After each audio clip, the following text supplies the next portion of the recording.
Good morning students. In previous class we have read our third chapter of civics, what is government, and today we start our chapter with the topic the struggle for universal adult franchise कि voting के लिए अधिकार पाने के लिए जो universal adult franchise जो हमें दिया गया है, एक अधिकार दिया गया है, उसके लिए जो संघर्ष हुआ उसके बारे में आज हम पढ़ेंगे। द सफ्रिगेटिव मूवमेंट कि जो मूवमेंट हुआ था वोटिंग का अधिकार प्राप्त करने के लिए उसको ही सफ्रिगेटिव मूवमेंट कहते हैं। The suffragette movement started in America in 1848 कि अमेरिका के अंदर 1848 में ये मूवमेंट स्टार्ट हुआ। The word suffragette means the right to vote in an election, और सफ्रिगेटिव का मतलब क्या है कि वोट जो देने का इलेक्शंस के अंदर वोट देने का जो अधिकार होता है वो प्राप्त करना। पहले के टाइम में क्या था कि औरतों को राजनीति के अंदर कोई उनका योगदान नहीं था। ये समझा जाता था कि यदि औरतें राजनीति में आ गई तो वो अपना जो घर का काम है, जैसे माता और पत्नियों के तरीके से जो घर में काम करती है, उस काम को वो नहीं करेंगी। It was against this backdrop that the suffragette movement was started, और इसी बात के खिलाफ कि लोगों की इसी सोच के खिलाफ क्या हुआ, सफ्रिगेटिव मूवमेंट स्टार्ट हो गया। It was the women in New Zealand who were extended the right to vote for the first time in 1893, और सबसे पहले औरतों को वोट देने का अधिकार जहां प्राप्त हुआ था वो हुआ था न्यूजीलैंड में 1893 में। उसके बाद ऑस्ट्रेलिया ने अडोप्ट किया 1902 में, उसके बाद यूएसए ने अडोप्ट किया 1920 में। इसी तरीके से फिर ब्रिटेन के अंदर भी एक सफ्रिगेटिव मूवमेंट स्टार्ट हो गया, और जब फर्स्ट वर्ल्ड वॉर 1914 में हुआ तो इस मूवमेंट को थोड़ा सा विराम मिला, लेकिन उसके बाद ये मूवमेंट दोबारा से स्टार्ट हुआ, और कहाँ पे स्टार्ट हुआ, यूनाइटेड किंगडम में स्टार्ट हुआ।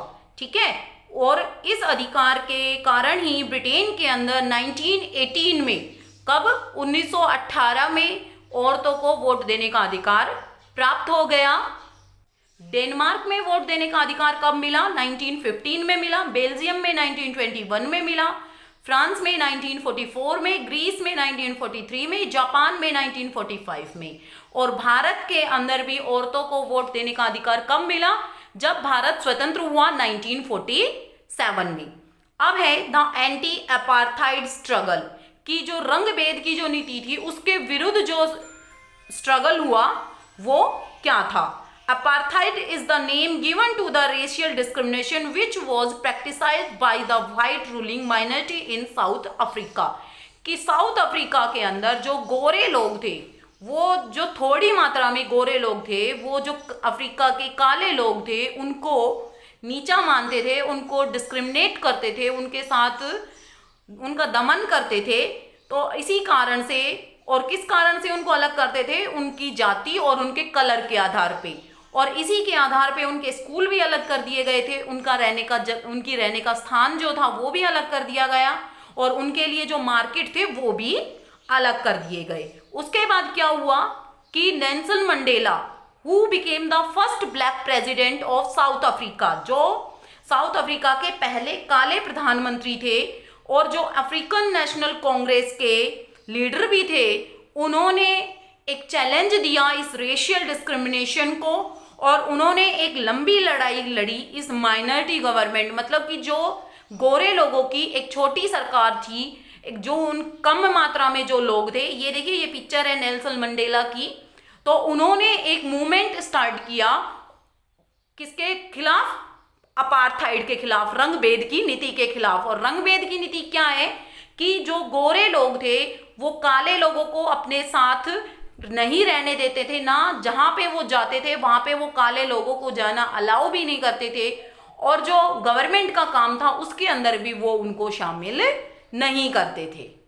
और इसी मूवमेंट के आधार पे नेल्सन मंडेला को 27 ईयर्स के लिए जेल भी हो गई थी, और जब वो 1990 में बाहर आए और 1994 में प्रेसिडेंट बने, इसी के साथ अपार्थाइड खत्म हो गया था साउथ अफ्रीका के अंदर। अब हम पढ़ेंगे इंपॉर्टेंस ऑफ डेमोक्रेसी की। डेमोक्रेसी की क्या क्या इंपॉर्टेंस है, उसकी क्या क्या विशेषताएं हैं। तो हमने डेमोक्रेसी के बारे में बहुत सारा पढ़ा कि democracy is the form of government to the people, for the people, by the people. तो इन्हीं सब के आधार पे हम ये देखेंगे कि हमें डेमोक्रेसी की कैसे कैसे मतलब कि क्या क्या विशेषताएं हैं डेमोक्रेसी की। तो democracy is also known as people's government, कि इसको क्या नाम दिया गया है, लोगों की सरकार। In a democracy people get the right to express their needs and concerns, कि इसी के आधार पे लोग जो हैं वो अपने राइट, अधिकार बोलने का और उनकी जो आवश्यकताएं हैं, उनकी जो ज़रूरतें हैं, उनके लिए उनको राइट मिले हैं और उनको राइट है अपना अधिकारी या अपना प्रतिनिधि चुनने का। और इसी जो हमारे फ्रीडम फाइटर्स हैं उन्होंने कितनी स्ट्रगल की हमें इस डेमोक्रेसी को दिलाने में, जब हम आज़ाद हुए और फिर हमारे देश के अंदर डेमोक्रेसी आई। Okay students, we complete our chapter in reading and now we do our long question answer. These are the long question answer of our third chapter and we do our short question answer in previous class. So let we start. What are the role of a government? कि government का क्या role है, ठीक है, कि government का हमारे जीवन में क्या रोल है या हमारे लिए गवर्नमेंट किस लिए उपयोगी है। Maintenance of law and order, कि ये लॉ एंड ऑर्डर बनाती है, मतलब नियम और कानून बनाती है। डिफेंस ऑफ द कंट्री, और देश की रक्षा करती है। प्रोविजन ऑफ हेल्थ सर्विसेज, कि हमें हेल्थ सर्विसेज प्रदान करती है। रेस्क्यू ऑपरेशंस, जैसे कि कई बार बाढ़ आ जाती है, भूकंप आ जाता है, तो इन समस्याओं का समाधान करने के लिए कौन जाता है, गवर्नमेंट सबसे पहले स्टेप उठाती है। Provide different facilities to the people, और लोगों को विभिन्न प्रकार की फैसिलिटीज प्रदान करती है। Our second question is what are the different level of government in India, कि भारत के अंदर गवर्नमेंट के कौन कौन से स्तर हैं। लेवल्स ऑफ गवर्नमेंट, कि सरकार के स्तर। There are 3 levels of government in India, कि भारत के अंदर सरकार के 3 स्तर हैं। फर्स्ट है द यूनियन गवर्नमेंट और द सेंट्रल गवर्नमेंट, कि कौन सा, पहला जो संघीय सरकार है, जो केंद्रीय सरकार है एट हाईएस्ट लेवल, सबसे हाई लेवल पे है, जैसे कि अपनी जो केंद्र सरकार है वो कहाँ है, न्यू दिल्ली में। Second the state government at state level, state level पे राज्य, हर राज्य की अलग अलग सरकार होती है।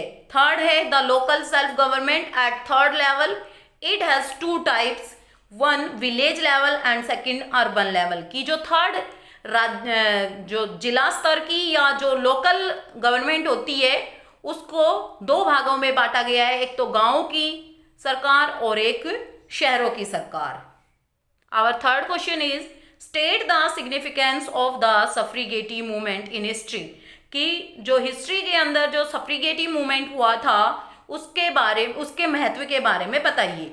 तो क्या था कि this movement is started in America in 1848, कि ये मूवमेंट कब स्टार्ट हुआ, अमेरिका के अंदर 1848 में स्टार्ट हुआ। By this movement women all over the world granted the right to vote, कि औरतों को पूरे विश्व के अंदर इसी मूवमेंट के आधार पे औरतों को पूरे विश्व के अंदर वोट देने का अधिकार मिल गया। न्यूजीलैंड के अंदर कब मिला, 1893 में, Australia 1902, USA 1920, UK 1918, France 1944, Denmark 1915, Belgium 1921, Greece 1943, Japan 1945, India 1947 gives the right to vote the women, कि औरतों को इन ईयर्स में वोट देने का अधिकार मिला।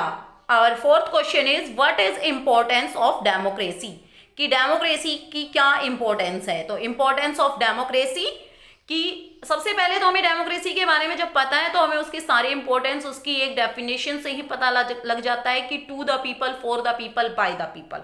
तो it gives people the right to vote to elect their representative, और जब वो अपना प्रतिनिधि चुनते हैं तो मतलब अपनी सरकार चुनते हैं। It ensure economic and social development to all, कि ये सबका जो आर्थिक और सामाजिक विकास है वो उसका ध्यान रखती है।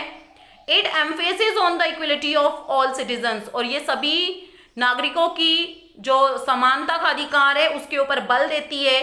Citizens are free to express their opinion and grievances, और जो नागरिक हैं वो आज़ाद होते हैं अपने विचार, अपनी अभिव्यक्ति देने के लिए। Thus democracy is so much important, और इसलिए डेमोक्रेसी बहुत ही ज़्यादा आवश्यक है। Our fifth question is write a short note on the apartheid struggle, कि जो रंगभेद स्ट्रगल था, रंगभेद एक मूवमेंट था, उसके बारे में बताइए।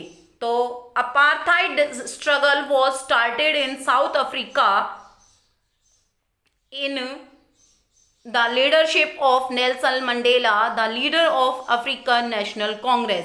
कि अपार्थाइड स्ट्रगल जो है वो स्टार्ट हुआ साउथ अफ्रीका के अंदर, किसकी लीडरशिप में? नेल्सन मंडेला, जो पहले ब्लैक प्रेसिडेंट थे साउथ अफ्रीका के और अफ्रीकन नेशनल कांग्रेस के लीडर थे। तो इनकी अध्यक्षता में, इनकी लीडरशिप में ये मूवमेंट स्टार्ट हुआ था। दे चैलेंज द रेशियल डिस्क्रिमिनेशन, और उन्होंने जो जातीय, ये जो प्रजातीय मतलब कि धर्म, उसके रंग और कास्ट के ऊपर, जो ये जाति के ऊपर जो ये डिस्क्रिमिनेशन, ये जो भेदभाव हो रहा था, इसके विरुद्ध उन्होंने चैलेंज किया था। They fought a long struggle, उन्होंने एक लंबी लड़ाई लड़ी।